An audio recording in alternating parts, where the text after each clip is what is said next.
사람들은 습관적으로 이런 말들을 하는 것 같습니다. 말세다, 말세다. 세상 너무 무섭다. 세상 무서워서 살겠냐. 세상이 미쳐 돌아간다.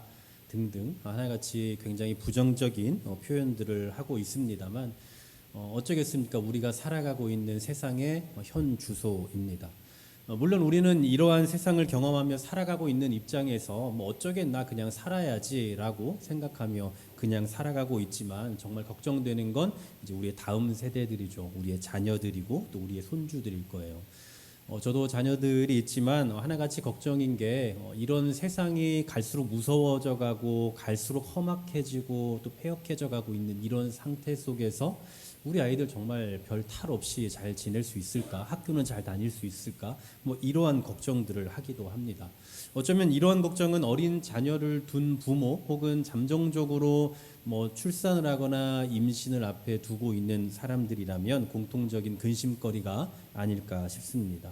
물론 그렇다고 해서 아이 낳는 걸 포기한다거나 이런 이유들 때문에 세상 사는 걸 포기하는 사람은 없을 겁니다만 적어도 이런 시대적인 위기나 어려움에 대한 인식은 누구나 다 갖고 있기 때문에 한 번쯤은 내가 정말 애를 가져야 되나 말아야 되나 이런 위기의 시대에 내가 우리의 아이들을 어떻게 돌봐야 되나 이런 고민들은 아마 다 해보시지 않을까라는 생각이 듭니다.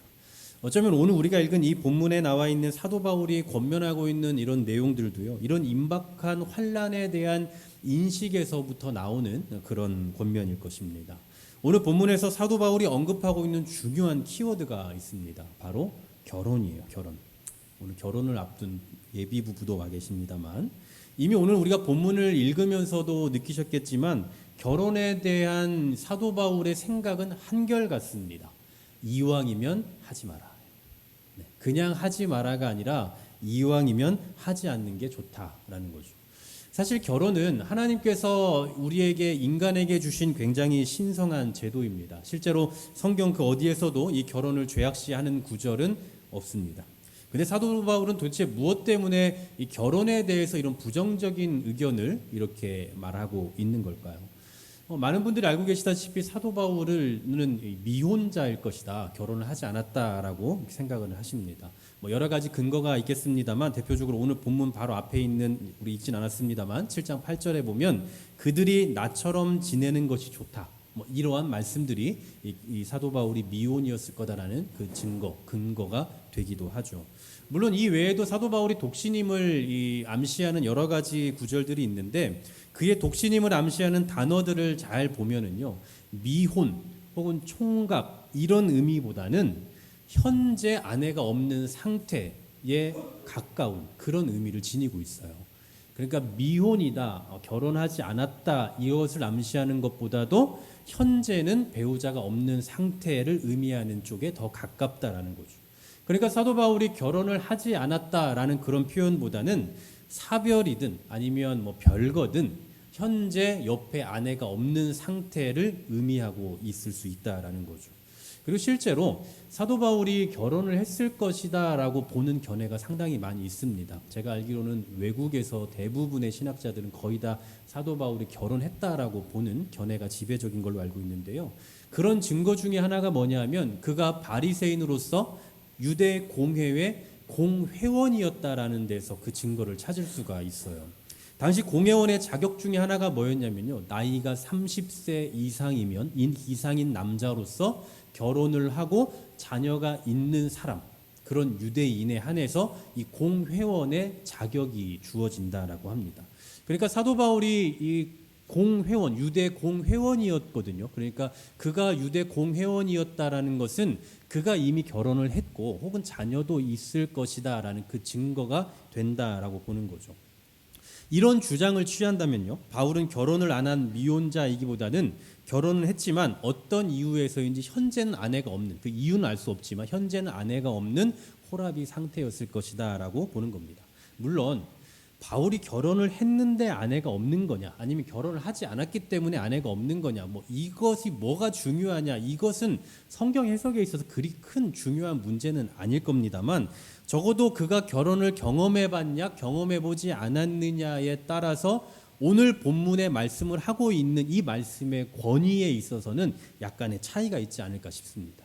만일에 바울이 결혼을 했을 거라는 그 가능성을 열어놓고 본다면 그는 기혼자로서 결혼을 경험해 본 자로서 살아본 자로서 이왕이면 결혼하지 않는 게 좋다라고 그렇게 말하고 있는 걸로 볼 수 있죠. 다시 말해서 결혼을 안 한 사람으로서 미혼의 유익을 말하는 게 아니라 결혼을 해본 사람으로서 결혼의 무익을 말해주고 있다라는 거예요. 조금 더 쉽게 말하면 결혼 안 하고 혼자 사니까 좋더라 이게 아니라 결혼해보니까 안 하는 게 좋더라 이렇게 말하고 있는 게 아니겠냐라는 거죠. 자, 그러면 도대체 어떤 면에서 이 사도 바울은 기혼보다 미혼이 좋다라고 말할까요? 26절에 보면 그 이유를 알 수 있습니다. 자, 26절에 보시면요, 내 생각에는 이것이 좋으니 곧 임박한 환난으로 말미암아 사람이 그냥 지내는 것이 좋으니라. 자, 사람이 그냥 지내는 것이 좋은 그 이유가 무엇 때문이라고 합니까? 임박한 환난으로 말미암아예요. 여기서 말하고 있는 임박한이라는 단어를 헬라어로 보니까 뭐뭐 안에 서다라는 의미의 완료형입니다. 그러니까 이것을 딱 해석해 보면 이미 환난에 섰다라는 얘기예요. 이미 환난 중에 있다라는 거죠. 언젠가 환난이 온다. 나중에 환난이 올 수 있으니까 그냥 지내라가 아니라 이미 환난 중에 처해 살아가고 있으니까 그냥 이런 환난 가운데서 미혼 상태로 그냥 지내라. 이렇게 말하는 거죠. 여러분 그 영화 가운데서 재난 영화, 소위 말하는 재난 영화 많이 보셨을 텐데요. 재난 영화를 보시면 언제나 비슷한 그 특징이 있어요. 그냥 다짜고짜 계속해서 재난만 일어날 수는 없지 않습니까? 그래서 하나의 스토리가 나오는데 대부분 가족이 거기에 이제 개입이 되죠. 그래서 가족이 항상 나뉘어 있어요. 뭐 남편이든 아내든 자녀든 어쨌든 지금 따로 있는 중에 재난이 일어나요. 그러면은 이 가족이 각각의 자리에서 그냥 어떻게든 버티는 장면이 나오는 게 아니라 어떻게든 서로를 구해주기 위해서 한 편이 막 갑니다. 그 위험을 무릅쓰고 가요. 죽음을 무릅쓰고 가서 뭐 결국은 구출해내는 뭐 이게 항상 기본적인 재난 영화의 패턴일 거예요. 그런데 여러분 영화니까 가능하지 실제 같으면 가능하겠습니까? 불가능한 일이죠, 사실은. 네. 서로 떨어져 있는 상황에서 뭐 지진이나 엄청난 뭐 자연 재해가 일어났는데 우리 가족을 구하기 위해서 그걸 뚫고 지나간다? 사실은 거의 어려운 일이에요. 그러니까 심각한 위기가 찾아왔을 때에 나 혼자면은 그래도 어떻게든 견뎌내고 참아내고 어떻게든 살아내 볼 텐데 사랑하는 가족이 있으면 그 가족을 구해내고 그 가족을 구원해낸다라는 것은 사실 거의 불가능에 가까운 너무나 어려운 일이라는 사실이죠. 간혹 마음 아픈 기사들을 보게 됩니다. 극심한 생활고 때문에 온 가족이 자살을 선택을 한다거나 아니면 너무나 어려운 상황인데 자녀를 어떻게든 먹여보겠다고 부모가 어떤 범죄를 저지른다라는 어떤 그런 기사를 볼 때가 있어요. 물론 뭐 그러한 의도와 목적이 있기 때문에 그 범죄가 뭐 합리화될 수는 없습니다만 그 상황 자체만 놓고 보면 참 안타까운 일이죠. 한 번씩 저도 입장을 바꿔 생각해봐요. 나 같으면 어떻게 했을까? 정말 내가 사랑하는 가족이 굶어 죽어가고 있는데 이런 장면을 내가 본다면 아버지로서 남편으로서 나는 어떤 선택을 하게 될까 이런 고민을 해보기도 합니다. 혼자라면 어떻게든 견뎌볼 텐데 혼자라면 어떻게든 이겨내 볼 텐데 사랑하는 가족이 있다면 그 가족을 살리기 위해서 어떻게 해야 될까를 생각하면 정말 막막할 거다라는 생각이 들어요. 바로 오늘 본문 26절의 말씀이 바로 그런 의미입니다. 환난이 있을 때는 나 혼자도 견디기 힘든데 사랑하는 가족 구성원들까지 있다면 그 괴로움은 몇 배나 더하지 않겠냐. 그러니 그냥 있는 그대로 지내라. 이 얘기를 하고 있다는 거죠. 여러분 바울이 왜 결혼을 반대하고 있는지 아시겠습니까? 제가 결혼을 하기 전에 주변에 이제 많은 이미 결혼했던 선배들이 저에게 뭐 여러 가지 이야기들을 하는데 결혼을 뭐하러 하냐라고 말하는 사람들도 있었어요. 결혼하면 뭐가 불편하다. 결혼하면 뭐가 힘들어진다 뭐 이런 이야기들을 해요. 근데 물론 그 반대로 결혼을 하면 좋다라고 말하는 사람들이 훨씬 많았죠. 저 역시 지금도 결혼을 하면 좋습니다라고 말해야지 어쩌겠습니까? 네, 그렇죠. 네. 저도 지금도 그 생각을 하고 있는 사람 중에 하나입니다만 대부분의 사람들은 결혼을 하면 좋다 안 좋다 하는 이유로 불편하다 편하다 이런 것을 근거로 들어요. 그러니까 결혼해보니까 불편하더라. 결혼해보니까 편하더라. 이런 식으로 늘 이야기를 한다라는 거예요. 그러니까 단순히 지금 바울은 이런 식으로 결혼하면 불편하니까 하지 말아라. 결혼하면 뭐가 힘드니까 하지 말아라. 이렇게 말하고 있는 게 아니다라는 거죠. 그럼 뭡니까? 지금 현재의 때, 이 환란의 때를 살아가고 있는 중인데 사랑하는 가족을 만들어서 고통을 가중시킬 필요가 있냐라는 측면에서 이 결혼을 부정을 하고 있다라는 거죠. 그러니까 결혼 자체를 부정하는 게 아니라고요. 하나님께서 주신 그 신성한 제도인 결혼 자체를 하지 마라를 말하는 게 아니라 현재의 상황과 환경에 따른 부정을 하고 있다라는 사실입니다. 자, 그러면 뭐 그렇다 치자고요. 이 말씀을 들은 사람들의 입장에서 한번 생각해 보십시오. 결혼을 안 한 사람들에게는 이런 권면으로 들려지는데 결혼을 한 사람들은 어떻게 해야 됩니까? 결혼을 이미 한 사람들. 결혼을 안 한 미혼자들에게는 이왕이면 결혼하지 마라라고 이야기를 했는데 이미 결혼해서 살고 있는 사람들은 어떻게 해야 되냐고요. 이제 이혼하고 그냥 다 뿔뿔이 흩어져야 되는 겁니까? 아니죠. 오늘 우리가 본문에서 읽진 않았습니다만 앞서서 17절, 20절 또 본문 24절에 계속해서 반복적으로 표현하고 있는 게 있어요. 그게 뭐냐? 바로 부르심을 받은 그대로 지내라. 부르심을 받은 그대로 지내라. 자, 같은 맥락에서 오늘 본문을 보시면요. 기혼자는 기혼자의 신분 그대로에서 환란을 겪어내야 하는 거고요. 그리고 미혼자는 결혼하지 않은 사람은 그 미혼 상태 그대로 환란과 고난을 겪어야 한다라는 겁니다. 다시 말해서 기혼자는 고통스러운 박해나 환란을 피하기 위해서 지금 이제 와서 결혼을 다 하지 않고 뿔뿔이 흩어지고 남편 버리고 아내를 버리는 것이 아니라 그냥 지금 있는 그대로 고통을 견뎌내는 거고, 또 미혼자는 이 환란과 고통의 때에 억지로 결혼을 선택해서 더 많은 가족을 만들어냄으로써 고통을 가중시킬 필요가 없다라는 사실이에요. 결국 이왕이면 독신으로 살라라는 이 바울의 권면은 그 당시 환란을 조금이나마 더 잘 견뎌내게 하기 위한 그런 방법, 그런 목적이었다라는 사실이죠. 자, 우리가 그동안 알고 있었던 왜 바울이 결혼에 대해서 좀 부정적인 입장을 표명하고 있는지 좀 이해가 되십니까? 많은 사람들이 결혼을 좀 부정적으로 표현할 때 이 사도 바울의 권면을 예로 들거든요. 바울도 이래서 결혼하지 말라고 하지 않냐라고 우리가 쉽게 예를 들어서 말하지만 사실 그렇게 쉽게 우리가 접목시켜서 말할 수 있는 그런 부분은 아니다라는 사실이에요. 근데 여러분, 중요한 건 여기서 끝이 아닙니다. 다시 말해서 사도 바울은 지금 임박한 환란, 지금 겪고 있는 이 환란의 문제 때문에 결혼하지 마라라고 하는 그 어떤 현실적인 문제, 현실적인 부분에서 부정을 하고 있기도 합니다만 사실은 이것보다 더 근본적인 이유가 있다라는 사실이에요. 자, 다시 말해서 이왕이면 결혼하지 말라라는 것은요, 나무예요, 나무. 나무의 관점이라면 그보다 더 큰 숲의 관점이 있다라는 거예요. 그러니까 현실적으로만 놓고 보면 이 나무와 같은 상황 때문에 하지 말아라 라고 하지만, 그러나 그 나무보다 더 넓은 숲을 보면 그 근본에는 이것보다 더 큰 의미와 의도가 있다라는 사실이죠. 자, 그 숲과 같은 내용 32절부터 34절 말씀입니다. 같이 한번 읽어볼게요. 32절부터 34절 시작. 너희가 염려 없기를 원하노라. 장가가지 않은 자는 주의 일을 염려하여 어찌하여야 주를 기쁘시게 할까 하되, 장가간 자는 세상 일을 염려하여 어찌하여야 아내를 기쁘게 할까 하여 마음이 갈라지며, 시집가지 않은 자와 처녀는 주의 일을 염려하여 몸과 영을 다 거룩하게 하되, 시집간 자는 세상 일을 염려하여 어찌하여야 남편을 기쁘게 할까 하느니라. 아멘. 자, 여러분, 이 말씀의 강조점을 잘 보십시오. 성경을 한번 잘 보세요. 32절은 장가가지 않은 자와라고 얘기해요. 대상이 누굽니까? 미혼 남성입니다. 그 34절에 보시면 시집가지 않은 자와 처녀. 자, 이것은 역시 미혼 여성을 말하는 거예요. 자, 이 미혼 남성과 미혼 여성에게 강조하고 있는 게 뭔지 잘 보십시오. 32절에 주의 일을 염려하여 어찌하여야 주를 기쁘시게 할까 하되. 자, 또 미혼 여성 34절에 주의 일을 염려하여 몸과 영을 다 거룩하게 하려 하되. 자, 공통적인 게 뭡니까?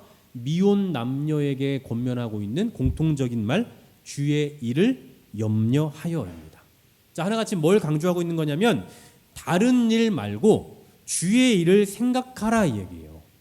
어떻게 내가 남편을 더 기쁘게 할까? 어떻게 우리 아내를 더 즐겁게 할까? 이게 아니라 어떻게 주님을 더 기쁘시게 할까? 이것을 생각해야 된다라는 얘기입니다. 자, 뭘 얘기하고 싶은 거냐? 시집가고 장가가면 주님을 기쁘시게 할 수 없으니까 시집가지 말고 장가가지 마라. 이거 말하는 겁니까? 그거 아니에요. 주를 기쁘시게 하지 못할 일이라면 그게 시집이나 장가와 같은 인간 세상에서 가장 기본적인 일이라 할지라도 우리의 마음을 흐트러 놓는 일이라면 하지 않는 게 좋다. 그럴 바에는 하지 않는 게 유익하다. 이것을 말하고 있는 거예요. 그러니까 본문에서의 결혼에 대한 이 바울의 권면은 결혼을 해라 마라 이게 핵심이 아니라고요. 지금 결혼을 해야 된다 하지 말아야 된다 이걸 말하고 있는 것이 아니라 어떠한 상황이든 우리는 주를 기쁘시게 하는 그 책임과 목적이 있는 존재다라는 것을 가르쳐주고 있는 거예요. 이게 바로 이 결혼에 대한 권면을 하고 있는 그 말씀의 의도이자 핵심이다라는 사실이죠. 결국 오늘 바울이 걱정하고 있는 게 뭡니까? 지금 바울이 오늘 결혼에 대한 이야기를 하면서 근심하고 있는 내용은 뭐냐면 고난의 시대를 살아가면서 그것 때문에 우리의 마음을 거기 다 뺏겨서 주님을 기쁘시게 하는 그 삶을 포기하면 어떡하나. 이게 지금 사도 바울의 관점인 거예요. 여러분 우리가 사는 세상은요 위기가 아니었을 때가 없다라고 표현할 만큼 늘 위기입니다.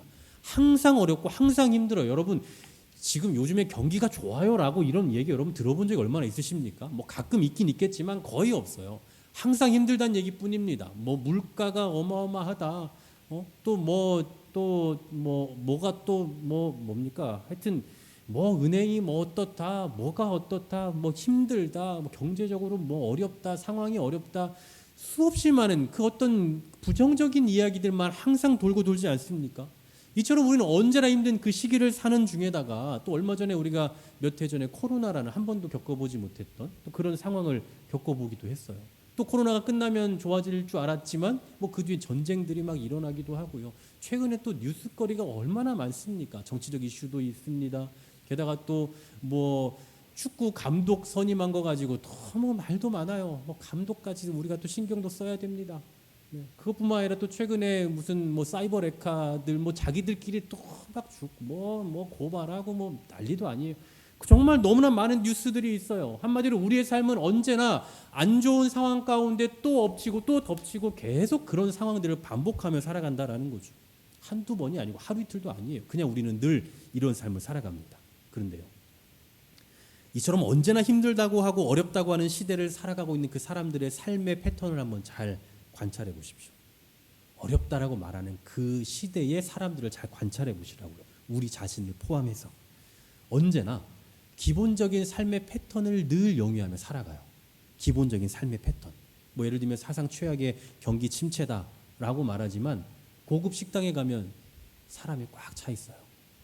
뭐 코로나 시대에 뭐 정부에서나 방송에서 늘 뭐 사람 거리 두기를 그렇게 이야기함에도 불구하고 유명한 식당에 가면 웨이팅이 있어요. 계속 기다려야 돼요.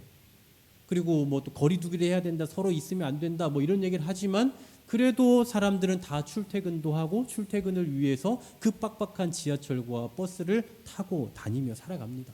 뭐 세상이 무섭다, 세상 살기 어렵다, 야 무서워서 애 어떻게 키우냐 이렇게 말하지만 결혼할 사람들은 다 결혼하고요. 애를 낳을 사람들은 다 애를 낳아요. 우리 김서진 성도님 지금 애가 둘이지만 넷째까지 계획하고 있지 않습니까? 남편과 전혀 상의되지 않았다는 게 문제지만 다 그렇게 살고 있어요. 제가 아는 어떤 저는 친한 목사님은 아이를 더 낳고 싶어서 목사님 재수술을 받았어요. 최근에 재수술. 네. 웬만하면 하지 않는다는 그 재수술까지 받기도 했어요. 그러니까 이런 시대가 어렵고 세상이 어렵다라고 말하지만 할 사람은 다 한다고요. 무슨 얘기입니까?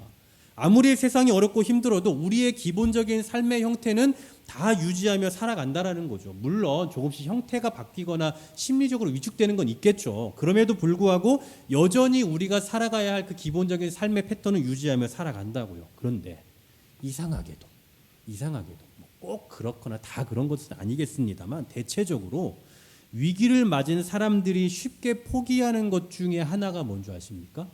신앙이더라고요. 다 그렇다는 게 아니고 대체적으로 그런 모습이 보인다라는 거예요.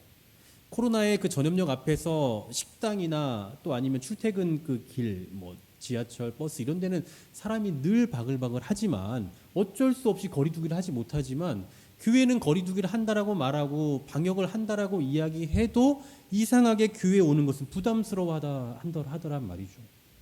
다시 말해서 어떤 어려움이 찾아온다 할지라도 기본적인 삶의 형태를 다 잘 유지해 가지만 신앙적인 기본의 형태는 쉽게 무너지더란 말입니다. 어쩌면 오늘 본문은 이러한 우리 삶의 형태에 대해서, 신앙에 대해서 너무 쉽게 생각하고 쉽게 포기하고자 하는 우리의 삶의 형태에 대한 도전이 아닐까라는 생각이 들어요. 여러분, 결혼 참 중요합니다. 신성한 거예요. 하나님께서 주신 인간 세상에서 너무나 자연스러운 일이에요. 뭐 결혼뿐입니까? 우리가 인간 세상에 살아가면서 하는 자연스러운 일들이 있잖아요. 여러분, 가정생활, 직장생활, 학업, 여행, 외식, 쇼핑, 뭐 이런 것들 지극히 자연스러운 일들이고, 우리는 삶 속에서 이런 일들을 아무렇지 않게 자연스럽게 하며 살아가고 있어요. 하지만 이 자연스러운 일들을 하면서 나도 모르게 잊고 살아가는 것이 있지 않냐라고 생각해 봐야 한다라는 사실이죠. 정말 다시 말씀드리지만 살면 살수록 느끼는 건 시간은 왜 이렇게 빨리 가는지 모르겠어요. 그리고 또 우리의 일상은 왜 이리 바쁜지도 모르겠습니다. 뭐 목회자인 저에게서 적당한 적절한 표현은 아니겠습니다만 그냥 일반적인 표현에 의하면 정말 먹고 살기 힘든 그런 시대입니다. 누군가가 요즘 어때? 라고 물으면 행복해, 너무 좋아 라고 대답하지 않아요. 그냥 살지 뭐 그냥 그래, 이렇게 말할 수밖에 없는 그런 일반적인 모습, 그게 지금 우리가 살아가고 있는 사회의 모습이다라는 사실이에요. 그만큼 힘든 세상, 바쁜 세상, 어려운 세상을 살아가고 있는 중에 이런 우리에게 오늘 주시는 이 본문의 말씀을 하고 있는 그 이유는 뭐겠습니까? 가뜩이나 힘든데 주를 위해서도 살라고 하는 그런 부담을 주기 위함일까요? 그렇지 않아요. 가뜩이나 힘들고 가뜩이나 어려운 그 환난의 삶을 살아가거나 아니면 그 환난을 앞두고 있는 그 사람들에게 사도 바울이 권면하고 있는 이런 내용을 말하고 있는 그 이유가 뭐냐? 35절에서 말씀하고 있어요. 그러면 35절 잘 보십시오. 내가 이것을 말하면 너희에게 유익을 위함이요 너희에게 올무를 놓으려 함이 아니니 오직 너희로 하여금 이치에 합당하게 하여 흐트러짐이 없이 주를 섬기게 하려 함이라 하고 말씀합니다. 자, 두 가지를 이야기합니다. 첫 번째, 너희의 유익을 위함이래요. 우리를 더 고생스럽게 하기 위한 게 아니라 우리의 유익을 위한 거예요. 그 유익이 뭡니까? 두 번째, 너희로 하여금 이치에 합당하게 하여 흐트러짐 없이 주를 섬기게 하려 함이라고요. 우리를 막 괴롭히고 고달프게 하고 가뜩이나 어려운 인생 더 힘들게 만들려고 하는 것이 아니라 이러한 바쁜 일상 속에서 흐트러짐 없이 주님을 섬기는 삶을 살아가게 하기 위함이라고요. 여러분, 왜 흐트러집니까? 우리 신앙인들이 흐트러지는 이유가 뭐예요? 환난의 상황이 생기면 흐트러질 수 있죠. 뜻하지 못했던 고난의 상황이 찾아오면 흐트러질 수 있습니다. 뿐만 아니라 우리의 가장 일상적인 일들이라 할지라도 그 일들에 치우쳐 살아가다 보면 신앙인으로서의 나의 삶을 살필 시간이 없어요. 그러다 보면 나도 모르게 흐트러져 있는 거죠. 나도 모르게. 그냥 평생 너무 일상적으로 교회와 가정, 직장, 너무 일상적인 이런 삶의 패턴을 가지고 살아가고 있었을 뿐인데 결과적으로 놓고 보니 이미 흐트러져 버린 자기 자신을 발견할 때가 있다라는 말입니다. 여러분, 어떠십니까? 혹시 우리의 일상과 특수한 상황들 때문에 주를 기쁘시게 하는 삶에 대한 관심을 잃은 채로 살아가고 계시지는 않습니까? 저는 유독 아이들을 기르면서 여러분도 뭐 마찬가지시겠습니다만 목사라서 그런 직업 의식 때문인지 몰라도 아이들과의 관계 속에서 하나님과의 그 관계를 참 많이 발견을 하게 돼요. 저는 아이를 낳고 나서 뭐 이런 표현이 맞는지 모르겠습니다. 신앙이 더 좋아진 것 같은, 하나님의 마음을 더 잘 이해하게 되었거든요. 뭐 예를 들면 7년째 제가 짝사랑하고 있는 저희 둘째 딸을 보면서 가끔씩 마음이 막 상할 때가 있으면 하나님도 나를 이렇게 짝사랑하고 계시지 않나, 나는 전혀 반응해주지 않는데 계속해서 나를 사랑해주고 계시지 않을까라는 그런 하나님의 마음이 이해가 되기도 하고요. 또 어떨 때는 아이들이 뭐 저를 실망시키거나 또 아이들에게 뭔가 서운함을 느낄 때도 있지만 그럴 때에 그 서운함이 한 시간도 가지 않는, 너무 짧게 끝나버리는, 다시 사랑으로 바뀌는 이런 저의 감정을 보면서 나를 보시는 하나님의 그 이해심도 이렇게 넓지 않을까 라는 그런 생각을 하기도 합니다. 뭐 이외에도 너무나 많이 있습니다만 최근에 그냥 일상적인 저의 언행이 저희 아이에게 큰 상처를 주는구나라고 생각한 적이 있었습니다. 제가 저희 첫째에게는 그래도 남자아이니까 제가 좀 강하게 단답형으로 할 때가 상당히 많거든요. 하지마, 야 하지마, 그냥 이렇게 좀 강하게 명령조로 자주 이야기를 해요. 저에게는 일상이고 또 일상적으로 그렇게 늘 표현을 합니다. 근데 최근에도 제가 어김없이 야 하지 마라고 이렇게 딱 그냥 짧게 얘기했을 뿐이 뭐 화를 낸 것도 아니고 그냥 그렇게 얘기했을 뿐인데 이 아이가 그 얘기 이런 얘기를 하는 거예요. 아빠는 말을 너무 서운하게 해라고 얘기를. 아빠는 말을 너무 서운하게 해. 그래서 제가 그 얘기를 딱 듣는 순간 나는 전혀 생각하지 못했는데 이 아이가 내가 이렇게 말하는 거에 대해서 뭔가 생각을 할 거라는 것을 아예 제가 염두에 두지 않았던 거죠. 그냥 저는 제 식대로 일상적으로 표현했을 뿐인 거고 이 아이는 그냥 그렇게 늘 순종했으니까 그냥 그러려니 생각을 했을 뿐인데 거기에 대한 서운함을 늘 가졌던 거예요. 자기가 정말 좋아하는 아빠가 이렇게 말하는 것에 대한 서운함을 늘 느꼈던 거죠. 그 제가 그 얘기를 듣고는 너무나 미안한 마음도 컸고 그래서 이제 그 덕에 요즘에는 아이에게 말할 때 막 조금 더 생각하고 그것까지 요즘 참 피곤한 게 많아요. 가뜩이나 피곤한데 아이 눈치도 보고 있어요. 말 한마디를 해도 조금 더 이렇게 살을 덧붙여서 이야기하려고 하고 왜 하지 말아야 되는지 이야기도 하고 그렇게 하고 있습니다. 이처럼 여러분 누군가의 일상이 또 누군가에겐 상처가 될 수도 있겠다라는 생각이 들어요. 그런데 여러분 혹시 우리의 일상이 하나님을 기쁘시게 하기는커녕 오히려 반대로 하나님의 마음을 아프시게 하고 있지는 않습니까?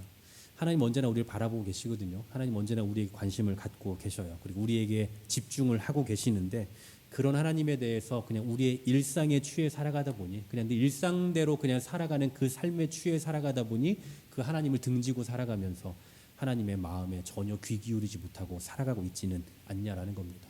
단지 바쁘다는 이유 하나 때문에 또 정신이 없다는 이유 때문에 우리가 사랑하고 또 우리가 기쁘시게 해야 할 그 하나님의 소리에 귀 기울이지 못하고 있다면 그렇다면 분명 우리는 일상에선 잘하고 있는지 모르겠지만 하나님의 자녀로서의 삶에 대해서는 그리 건강한 모습은 아닐 거라는 생각이 듭니다.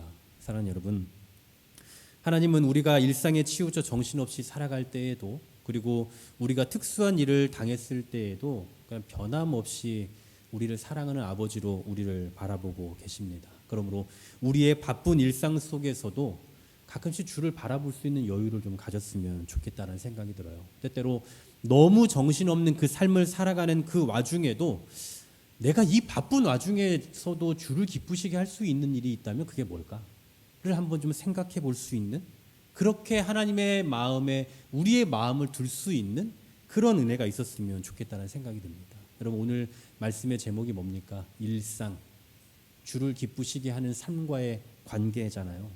우리 일상과 주를 기쁘시게 하는 그 삶은요 각각 다른 삶이 아니에요. 서로 다른 삶이 아니라고요. 다시 말해서 주를 기쁘시게 하는 삶은 뭐 특수한 일이거나 아니면 주를 기쁘시게 하기 위해서 뭔가 특별한 삶을 살아가야 하는 것이 아니라 그냥 우리 일상 속에서 해나가야 하는 그런 일들이다라는 사실입니다. 다시 말해 일상이 주를 기쁘시게 하는 일이 되면 되는 거고 또 주를 기쁘시게 하는 일이 우리의 일상이 되면 된다라는 사실이에요. 그러니까 이 관계는 굳이 우리가 나눠서 이분법적으로 생각할 필요가 없어요.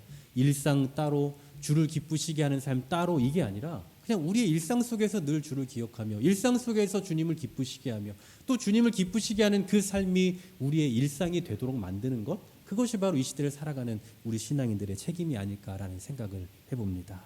이러한 마음으로 일상을 살아가셨으면 좋겠고 가장 평범한 우리의 일상 속에서 주를 기쁘시게 하는 삶을 살아가는 저와 여러분 될 수 있기를 주님의 이름으로 간절히 소망합니다.